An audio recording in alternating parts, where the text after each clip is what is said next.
Hello everyone. I hope सब अच्छे होंगे। आपकी नीट 2025 की तैयारी बहुत अच्छी चल रही होगी। तो मैं लेकर आया हूँ आपके लिए एनसीईआरटी हिंदी मीडियम वालों के लिए एनसीईआरटी रीडिंग हाइलाइट्स। मैंने इसमें आपको मैं पढ़ के सुनाने वाला हूँ, क्योंकि सुनने से बहुत अच्छा याद होता है, तो आपका रिवीजन में बहुत ज़्यादा हेल्प मिलेगी। तो चलिए शुरू करते हैं। कोशिका चक्र और कोशिका विभाजन।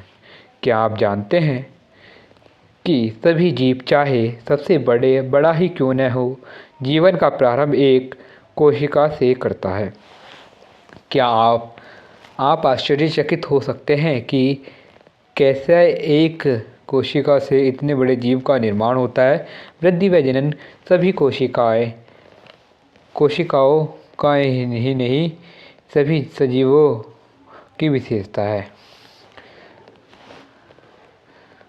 सभी कोशिकाएं दो भागों में विभाजित होती हैं, जनन करती हैं, दो भागों में विभाजित होकर जनन करती हैं, जिसमें प्रत्येक कोशिका का पैतृक कोशिका विभाजित होकर दो नई संतति कोशिकाओं का निर्माण करती है।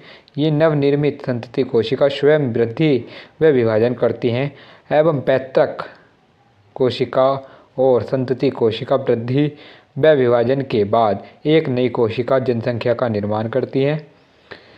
दूसरे शब्दों में, इस प्रकार की वृद्धि व विभाजन कई चक्रों के बाद कोशिकाओं से ऐसी संरचना का निर्माण होता है जिसमें कई लाख कोशिकाएं होती हैं। कोशिका चक्र, इसमें बताएंगे कि कोशिका चक्र क्या है। कोशिका विभाजन सभी जीवों के लिए एक अत्यंत महत्वपूर्ण प्रक्रिया है। एक कोशिका विभाजन के दौरान डीएनए प्रतिकृति व कोशिका वृद्धि होती है। ये प्रक्रिया जैसे कोशिका विभाजन, डीएनए प्रतिकृति और कोशिका वृद्धि एक दूसरे के साथ समायोजित होकर इस प्रकार संपन्न होती है कि कोशिका विभाजन सही होता है। वह संतति कोशिकाओं में इनकी पैतृक कोशिका वाला जीनोम होता है। घटना का अनुक्रम जिसमें कोशिका अपने जीनोम का द्विगुणन व अन्य संघटों का संश्लेषण और तत्पश्चात विभाजित होकर दो नई संतति कोशिकाओं का निर्माण करती है, इसे कोशिका चक्र कहते हैं। इसमें बताया गया है कि मान लो ये हमारी कोशिकाएं है, तो ये जो दो कोशिका बनाए गए थे, तो उसमें सेम डीएनए होगा, सेम जो केंद्रक है ये न्यूक्लियस, तो सेम होगा, दोनों में बराबर बराबर आएगा। वो हम पढ़ेंगे आगे किस तरीके से बराबर आएगा। तो इसे तो बोला गया है पैतृक कोशिका, इसको बोला गया है संतति कोशिका, यानी पुत्री कोशिका भी कह सकते हैं। ठीक है, तो चलो आगे चलते हैं। एक सतत प्रक्रिया है जिसमें डीएनए का संश्लेषण कोशिका चक्र की विशिष्ट अवस्था से होता है। कोशिका विभाजन के दौरान प्रतिकृति गुणसूत्र डीएनए जटिल घटनाक्रम के द्वारा संतति केंद्रों में विपरीत हो जाते हैं। ये सारी घटनाएं आनुवांशिक नियंत्रण के अंतर्गत होती हैं। अब बात करते हैं कोशिका चक्र की प्रावस्थाएं, यानी कि ये कितनी प्रावस्थाओं में बटा हुआ है। यहाँ से हमारा असली चैप्टर शुरू होता है। ठीक है ना। एक प्रारूपी यानी यूकैरियोटिक चक्र का उदाहरण मनुष्य की कोशिका के संवर्धन में है, यानी कि जो भी हम पढ़ेंगे मनुष्य कोशिका के संवर्धन में पढ़ेंगे, जो लगभग प्रत्येक 24 घंटे में विभाजित होती है। प्रत्येक 24 घंटे में मनुष्य की जो सेल्स हैं वो विभाजित होती है। यद्यपि कोशिका चक्र की अवधि एक जीव से दूसरे जीव व कोशिका से दूसरी कोशिका प्रारूप के लिए बदल सकती है। उदाहरणतः ईस्ट, ये कोशिका चक्र के पूर्ण होने में लगभग 90 घंटे लगते हैं, 90 मिनट्स। ठीक है ना। ये ऊपर चक्र जो है वो दिखा रखा है डायग्राम, इसे देख लो, इसे समझ लो पहले।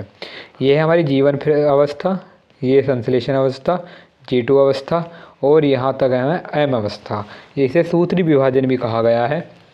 और ये है G0 अभी रहने दो, अभी बताऊँगा उसके बारे में क्या होता है। तो कोशिका जो होती है यहाँ तैयार होती है, कहे में अंतरावस्था, इंटरफेज बोलते हैं इसे, आई फेज भी बोलते हैं। तो यहाँ कोशिका रेप्लिकेशन के लिए, विभाजन के लिए यहाँ आकर मतलब डिवाइड होने के लिए अपने आप को तैयार करती है। जीवन अवस्था में कोशिका विभाजित होगी, सब चीज़ें बननी शुरू हो जाएंगी। ऐसा अवस्था में डीएनए का प्रतिकृतिकरण होगा और तारक केंद्र का भी डुप्लीकेशन होगा, मतलब डबल डबल हो जाएंगे ये। G2 अवस्था आएगी, फिर M अवस्था शुरू हो जाती है। अब पढ़ेंगे हम पूरी इसमें क्या क्या होता है। ठीक, इसकी दो मूल प्रावस्थाएं हैं, मैंने आपको बताया। M अवस्था। सूत्री विभाजन M अवस्था उस अवस्था को व्यक्त करता है जिसमें वास्तव में कोशिका विभाजन या सूत्री विभाजन होता है, और अंतरावस्था दो क्रमिक M प्रावस्थाओं के बीच की प्रावस्था को व्यक्त करता है। यह ध्यान देने योग्य महत्व की बात है कि मनुष्य की कोशिकाओं के औसतन अवधि 24 घंटे की कोशिका चक्र में कोशिका विभाजन सिर्फ लगभग 1 घंटे में पूर्ण हो जाता है। दोस्तों, जो यहाँ कोशिका रहती है, देखो 1 मिनट मैं रेजर करूँ इसे पहले सबको। दोस्तों अब देखो यहाँ जो ये इंटरफेज है, इसमें कोशिका 23 घंटे रहती है। ठीक, और विभाजन सिर्फ 1 घंटे के अंतर हो जाता है, तो ये बताया गया है उसमें। ठीक, हम कहाँ थे, यहाँ थे, जिसमें कोशिका चक्र की कुल अवधि 95% की अवधि अंतरावस्था में व्यतीत करती है।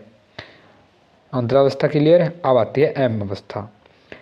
M प्रावस्था का आरंभ केंद्रक विभाजन यानी कैरियोकाइनेसिस से होता है, जो कि संगत संतति गुणसूत्र के पृथक्करण सूत्री विभाजन के समतुल्य होता है, और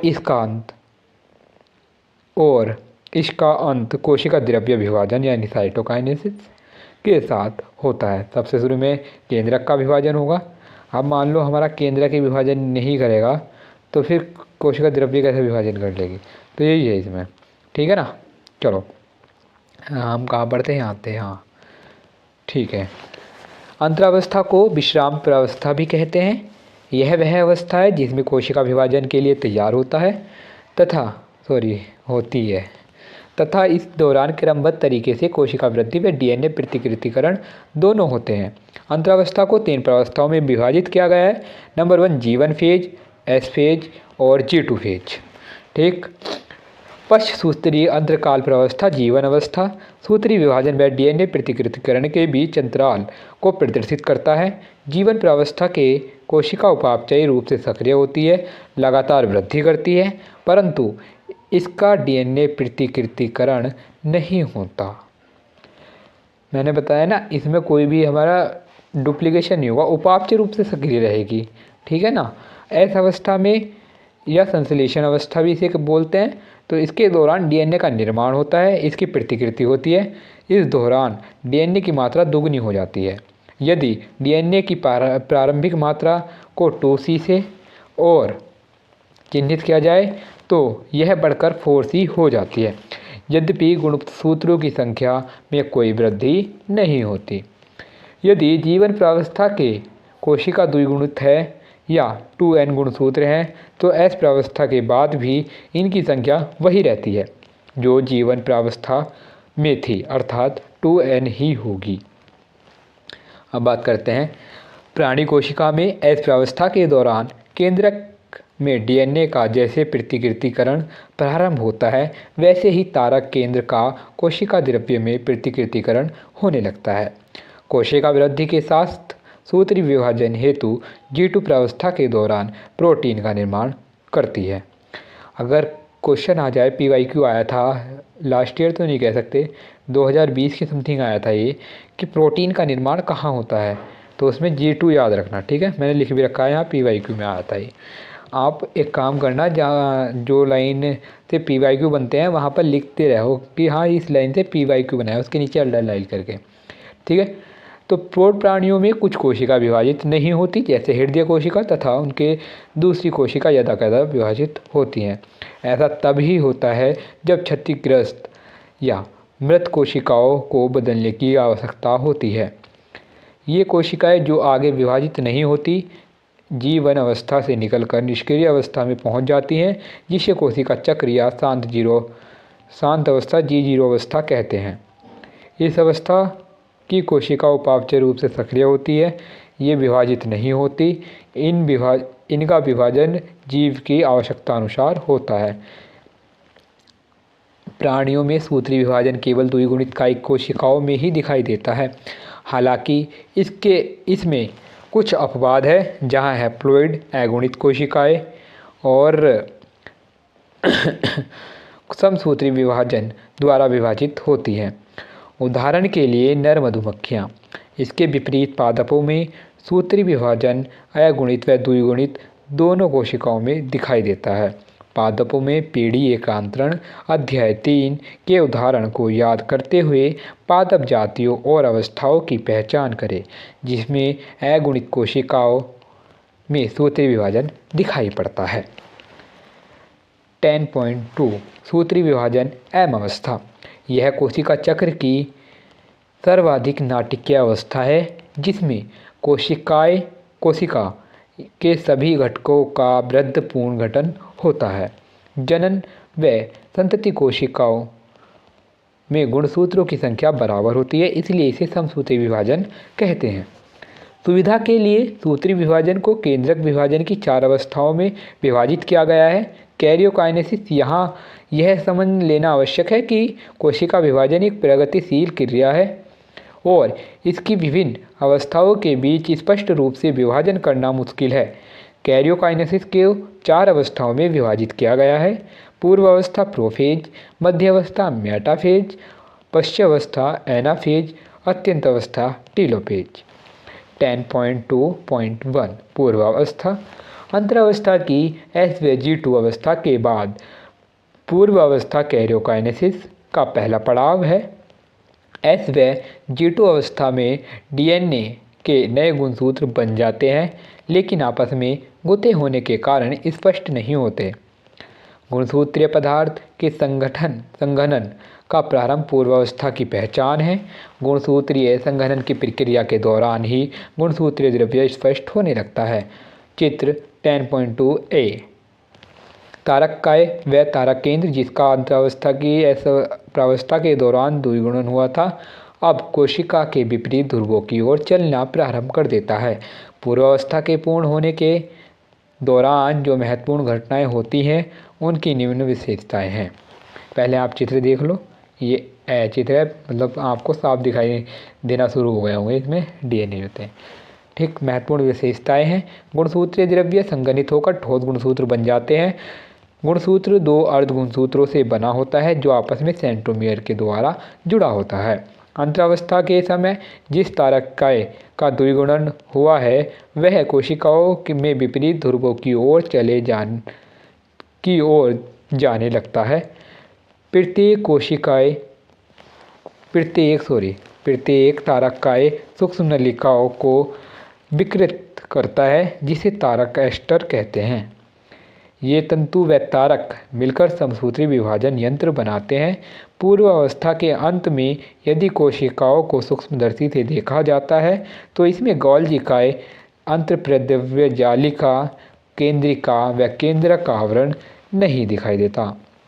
मध्य अवस्था।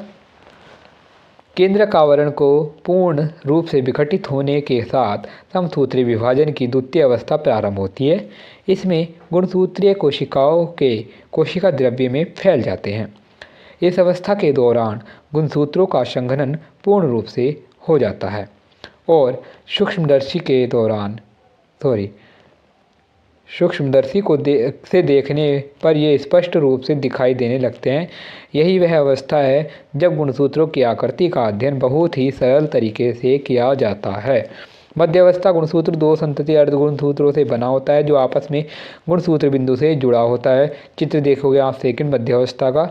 गुणसूत्र बिंदु के सतह पर एक छोटा बिंब आकार की संरचना मिलती है, जिसे काइनेटोकोर कहते हैं। सूक्ष्म नलिकाओं से बने हुए तरकु तंतु के जुड़ने के स्थान ये संरचनाएं काइनेटोकोर हैं, जो दूसरी ओर कोशिका के केंद्रक में स्थित गुणसूत्र से जुड़े होते हैं। यानी कि जो काइनेटोकोर से जुड़ते हैं, तरकु तंतु जो निकलते हैं। मध्यावस्था में सभी गुणसूत्र मध्य रेखा पर आकर स्थित रहते हैं। प्रत्येक गुणसूत्र एक अर्धगुणसूत्र, एक ध्रुव के तर्कतंतु द्वारा अपने काइनेटोकोर से जुड़ जाते हैं, वहीं इसका संतति अर्धगुणसूत्र तर्कतंतु द्वारा अपने काइनेटोकोर से विपरीत ध्रुव से जुड़ा होता है। मध्य अवस्था में जिस तल पर गुणसूत्र पंक्तिबद्ध हो जाते हैं उसे मध्य पट्टिका भी कहते हैं। इस अवस्था की मुख्य विशेषताएं, मेन तो यही चीज़ें हैं भाई, ये पढ़ो। तर्कतंतु गुणसूत्र के काइनेटोकोर से जुड़े रहते हैं। गुणसूत्र मध्य रेखा की ओर आकर मध्य पट्टिका पर पंक्तिबद्ध हो जाते हैं। यहाँ से भी पीवाईक्यू पूछ लेते हैं, आ जाओ, मोस्ट टॉपिक है ये वाला। पश्चावस्था के प्रारंभ में मध्यावस्था पट्टिका पर आए हुए गुणसूत्र एक साथ अलग होने लगते हैं, यहाँ अलग होते हैं ये।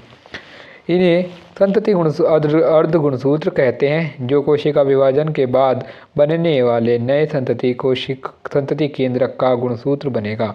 ये विपरीत ध्रुवों की ओर जाने लगते हैं। जब प्रत्येक गुणसूत्र मध्यांश पट्टिका की से काफ़ी दूर जाने लगता है, तब प्रत्येक गुणसूत्र ध्रुवों की ओर जाने लगता है। जो गुणसूत्र को ध्रुवों की ओर जाने का नेतृत्व करता है, गुणसूत्र बिंदु जो है नेतृत्व करता है, उसके पीछे आ जाती हैं भुजाएं। पश्चावस्था निम्न है। गुणसूत्र बिंदु विखंडित होते हैं और अर्धगुणसूत्र अलग होते हैं। अर्धगुणसूत्र विपरीत ध्रुवों की ओर जाने लगते हैं। यहाँ से पीवाईक्यू पूछा गया था पिछले नहीं 2020 उसमें, हाल फिलहाल में।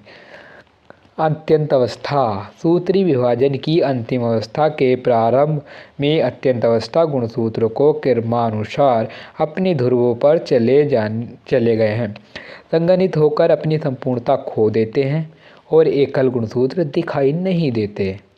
ठीक है, यहाँ अपनी पहचान सब गुणसूत्र खो देंगे और यहाँ मतलब एनाफेज में ना कोशिका द्रव्य विभाजन होना शुरू हो जाता है, ध्यान रखियो।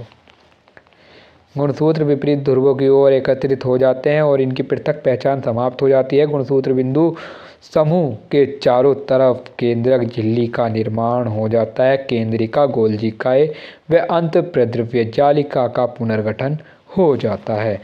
पुनर्निर्माण की जगह ये आएगा, दिखाई देने लगते हैं, ठीक है, देने लगते हैं। यार इस पे लिखा नहीं जाता मेरे से बोर्ड पे। चलो, समझ तो आ गई होगी, ना समझ आई तो कमेंट कर दो, दोबारा बना दूंगा वीडियो तुम्हारे लिए, तो मैं कुछ भी कर दूंगा।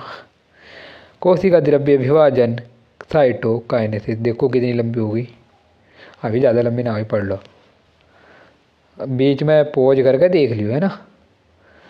सूत्री विभाजन के दौरान द्विगुणित गुणसूत्रों का संतति केंद्रों में संपृथक्कन होता है, जिसे केंद्रक विभाजन यानी कैरियोकाइनेसिस कहते हैं। ठीक, ये इम्पोर्टेंट है लाइन। कोशिका विभाजन संपन्न होने के अंत में कोशिका स्वयं को अलग प्रक्रिया द्वारा दो संतति कोशिकाओं में विभाजित कर लेती है,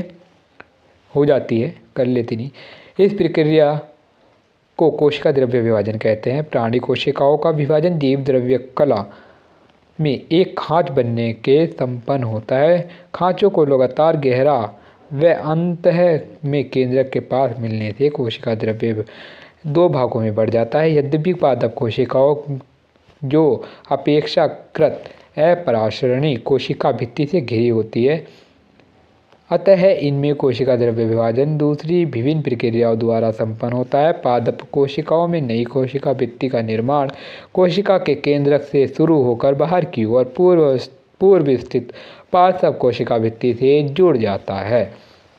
ये लाइन समझ में आई क्या तुम्हारी? देखो, प्राणियों में जो है वो खाँच विधि से होगा, ठीक, पादप में होगा ये कैसे, पट्टिका से, ठीक, पट्टिका बनती है जो पट्टिका, प्लेट भी थी, प्लेट, ठीक। अब ये ऐसा मैं भी चोन दूँ, मज़ा आता है भाई, ये भी साफ करो, हाँ हो गया, ठीक। ये क्या हो गया, ये हैंड राइटिंग, चलो चलो फिर से चलो शुरू करते हैं, ठीक है। आगे होगा समझ में। 2 विधि से होता है इसमें। जो दो सन्निकट कोशिकाओं की भित्तियों के बीच मध्य पट्टिका को दर्शाती है। कोशिका द्रव्य विभाजन के समय कोशिकांगक जैसे सूत्रकणिका, माइटोकॉन्ड्रिया व प्लेस्टिड लवक को 2 संतति कोशिकाओं में वितरण हो जाता है। कुछ जीवों में केंद्रक विभाजन के साथ कोशिका द्रव्य विभाजन नहीं हो पाता।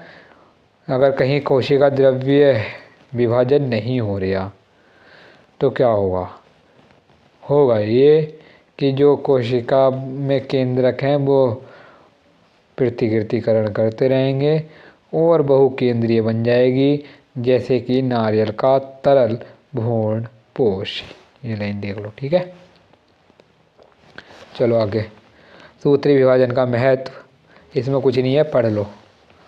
सूत्री विभाजन का या मध्यवर्ती विभाजन केवल द्विगुणित कोशिकाओं में होता है। यद्यपि कुछ निम्न श्रेणी के पादप व सामाजिक कीटों में अगुणित कोशिकाएं भी सूत्री विभाजन द्वारा विभाजित होती हैं। सूत्री विभाजन एक प्रकार प्राणी के जीवन में क्या महत्व है इसको समझना काफ़ी, यार छोड़ो इसे, वीडियो लंबी वैसी हो जाएगी। यहाँ आते हैं अर्धसूत्री विभाजन यानी मियोसिस।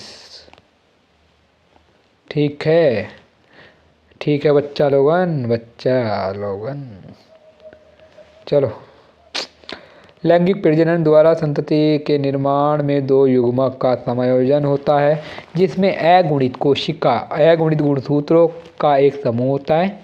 युग्मक के निर्माण विशिष्ट द्विगुणित कोशिकाओं से होता है। एक विशिष्ट प्रकार की कोशिका विभाजन है जिसके द्वारा बनने वाली अगुणित संतति कोशिकाओं में गुणसूत्रों की संख्या आधी हो जाती है। इस प्रकार के विभाजन को अर्धसूत्री विभाजन कहते हैं।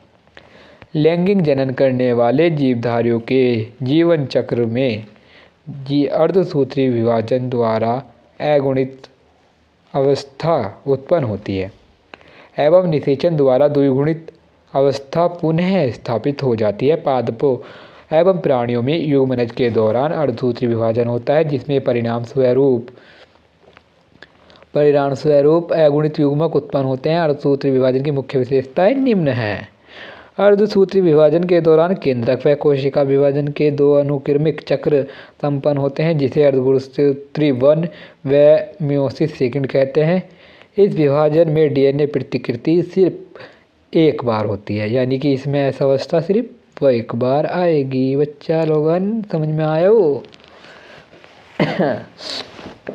ऐसी अवस्था में पैतृक गुणसूत्र के प्रतिकृति के साथ समान संतति अर्ध गुणसूत्र बनने के बाद अर्धसूत्री 1 अवस्था प्रारंभ होती है। मियोसिस से कीट विभाजन में समजात गुणसूत्रों का युगलन व पुनर्योजन करता है।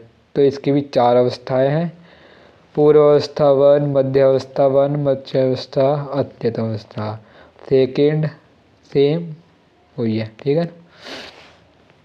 अब आते हैं मियोसिस फर्स्ट पर। पूर्वावस्था यानी कि प्रोफेज 1। अर्धसूत्री विभाजन फर्स्ट की पूर्वावस्था की तुलना समसूत्री विभाजन की पूर्वावस्था से की जाए तो यह अधिक लंबी व जटिल होती है। गुणसूत्रों के व्यवहार के आधार पर इसे 5 प्रावस्थाओं में उपविभाजित किया गया है, जैसे तनुपट लेप्टोटीन, युग्मपट जाइगोटीन, स्थूलपट पैकाइटीन, द्विपट डिप्लोटीन व पारगतिक्रम डाइकाइनेसिस। आ जाओ तुम्हें एक ट्रिक बताता हूँ। क्या है इसमें? लेप्टोटीन, जाइगोटीन, पैकाइटीन, डिप्लोटीन और डाइकाइनेसिस, ठीक। तो इसमें डालेंगे लता जरा पानी दे दियो, लता जरा पानी दे दियो, ठीक है। याद हो जाएगी। Leptotene, zygotene, pachytene, diplotene, diakinesis. Okay वीरे, चलो चलते हैं नेक्स्ट पे। साधारण सूक्ष्मदर्शी द्वारा देखने पर तनुपट यानी लिप्टोटीन अवस्था के दौरान गुणसूत्रीय गुणसूत्र धीरे धीरे स्पष्ट दिखाई देने लगते हैं। गुणसूत्र का संघनन यानी कॉम्पैक्शन पूरी तनुपट अवस्था के दौरान जारी रहता है। इसके उपरांत पूर्वावस्था फर्स्ट का द्वितीय चरण प्रारंभ होता है जिसे युग्मपट कहते हैं। इस अवस्था के दौरान गुणसूत्रों का आपस में युग्मन प्रारंभ हो जाता है और इस प्रकार की संबद्धता को सूत्र युग्मन कहते हैं। युग्मपट जाइगोटिन इस प्रकार के सभी गुणसूत्रों के युग्मक को समजात गुणसूत्र कहते हैं। इस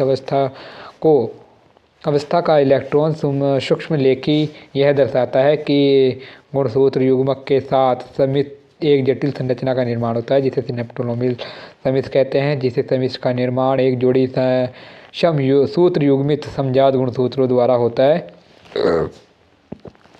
उसे युगली अथवा टेट्राड कहते हैं।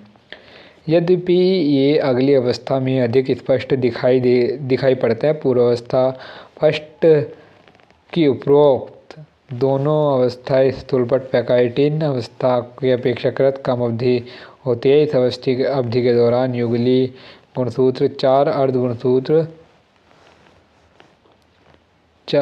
गुणसूत्र यानी चतुष्क के रूप में अधिक स्पष्ट दिखाई देने लगते हैं। इस अवस्था में पुनर्योगज ग्रंथि दिखाई देने लगती है जहाँ पर समजात गुणसूत्रों की संतति अर्ध गुणसूत्रों के बीच विनिमय यानी क्रॉसिंग ओवर होता है।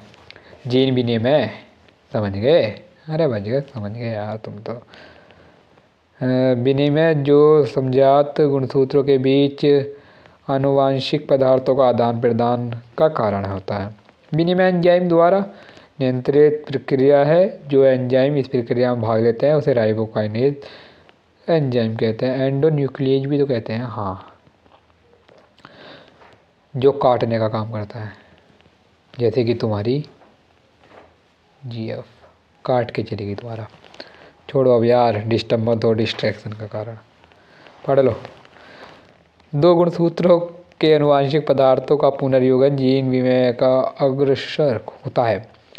समजात गुणसूत्रों के बीच पुनर्योगज ग्रंथ स्थूलपट अवस्था में अंतपूर्ण तक होता है। क्या पढ़ दिया यार? पुनर्योगजन स्थूलपट अवस्था में अंत तक पूर्ण हो जाते हैं।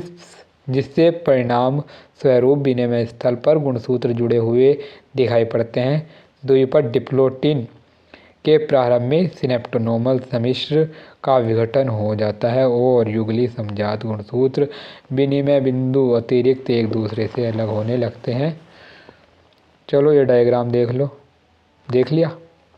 किताब खोल के बैठो, किताब है। विनिमय बिंदु पर एक्स आकार की संरचना को काइज़मेटा कहते हैं। वेरी वेरी इम्पोर्टेंट PYQ आ जाता है। कुछ कशेरुकी प्राणियों में अंडक 2 महीने, ये डिप्लोटिन अवस्था का है, ध्यान रखना, इस लाइन को आ जाता है, महीनों या वर्षों बाद समाप्त होती है। अर्धसूत्री पूर्वावस्था फर्स्ट की अंतिम अवस्था पारगतिक्रम डाइकाइनेसिस कहलाती है, जिसे काइज़मेटा का उपांति भवन कहते हैं, हो जाता है या कहते हैं। इसी लास्ट वाली अवस्था में उपांति भवन होता है जिसमें काइज़मेटा का अंत होने लगता है। इस अवस्था में गुणसूत्र पूर्णतः संघनित हो जाते हैं। वे तर्कतंतु एकत्रित होकर समजात गुणसूत्रों को अलग करने में सहयोग प्रदान करते हैं। पारगतिक्रम के अंत तक केंद्रिका अदृश्य हो जाती है और केंद्रक आवरण झिल्ली विघटित हो जाती है। पारगतिक्रम मध्यावस्था की ओर पारगमन को निरूपित करता है। मध्यावस्था युगली गुणसूत्र मध्य पट्टिका पर व्यवस्थित हो जाते हैं। विपरीत ध्रुवों के तर्कतंतु की सूक्ष्म नलिकाएं समजात गुणसूत्रों के जोड़ों के काइनेटिक कोर से चिपक जाते हैं। पश्चावस्था 1 समजात गुणसूत्र पृथक हो जाते हैं जबकि संतति अर्ध गुणसूत्र बिंदु से जुड़े होते हैं। अत्यंत अवस्था फर्स्ट, इस अवस्था में केंद्रक आवरण व केंद्रिका पुनः स्पष्ट होने लगती है। कोशिका द्रव्य विभाजन शुरू हो जाता है। कोशिका इस अवस्था के दौरान द्विक कहते हैं। यद्यपि बहुत से मामलों में गुणसूत्र का कुछ का छितरावर हो जाता है, जबकि अंतरावस्था में केंद्रक में पूर्णतः फैली अवस्था में नहीं मिलते। दो अर्धसूत्री विभाजन के बीच की अवस्था अंतराल यानी कि इंट्राकाइनेसिस और अंतराल अवस्था कहलाती है, और यह सामान्यतः कम समय में के लिए होती है।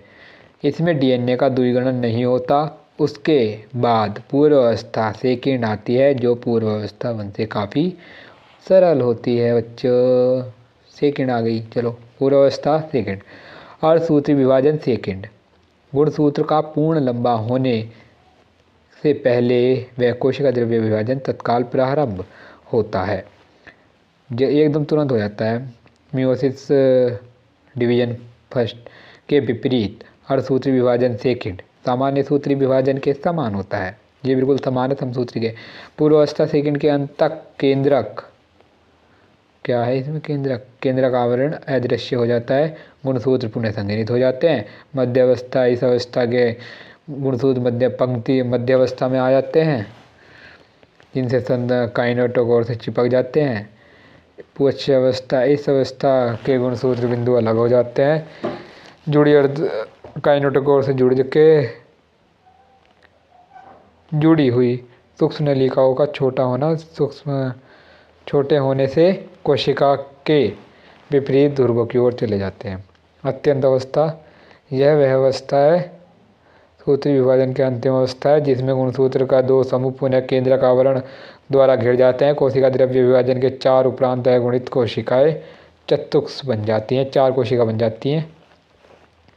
अर्धसूत्री विभाजन एक ऐसी प्रक्रिया है जिसमें दो लैंगिक जनन,